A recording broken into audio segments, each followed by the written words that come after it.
Jerry writes, thank you for taking my question. I check out some of the boards on IMDB and I get a chuckle at some of the comments. Not that their opinions really matter, but do you feel like there is a turn on Nolan and his amazing Batman trilogy?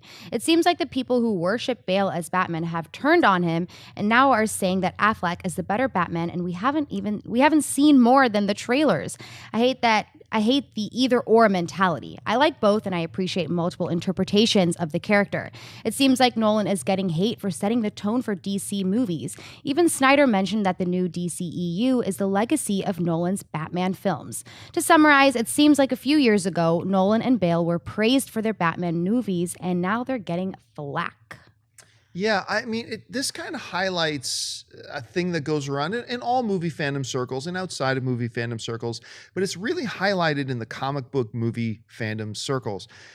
It seems like you pointed out in your email, there's an either-or mentality. There's a mentality that you're not allowed to like one thing and like another. You're not allowed to say this thing's great and say something else is also great. There seems to be this idea. And what we do is, it's a human trait, I guess. It's like, to justify me liking product A, I have to talk crap about product B. Because there's no other way to do it. I can't say, hey, yeah, product B is a really good product, but my preference is product A. There doesn't seem to be mentality. So there's a big movement of people out there, and I am one of these people that has high hopes for Batman versus Superman. We love what we've seen so far. We think the casting, Ben Affleck and all that kind of stuff was great. We believe in it. We think it's going to be good. But then comes this mentality that, for us to justify that we're looking forward to it, let's start talking crap about the Christopher Nolan Batman films, which I've never understood.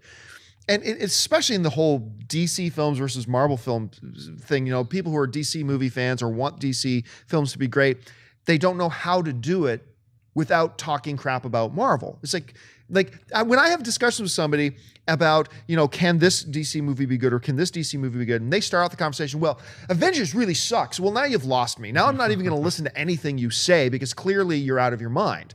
I mean, all films subjective, but clearly what you're doing now is just trying to crap on something else to try to justify your position. You can acknowledge greatness in other things and still think your thing is better and embrace it and love it and just be happy with all of it.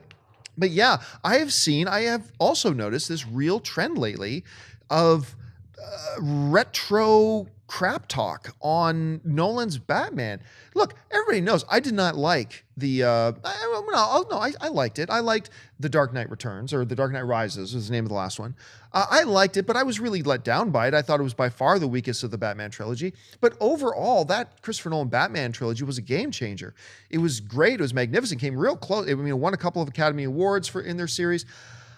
I don't understand this retro nitpicking now that we're past it, all to justify our optimism for the new films. You're allowed to love both, folks.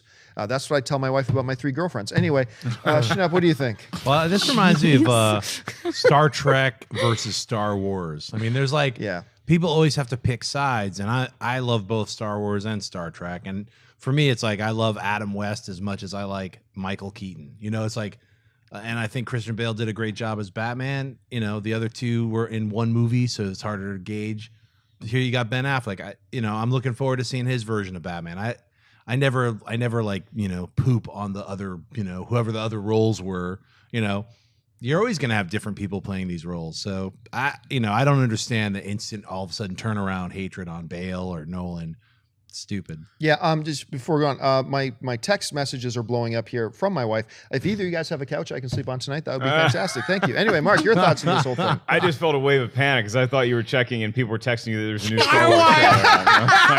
Break open the Coors Light. Right. Break it open. It's time to drink 6 of them.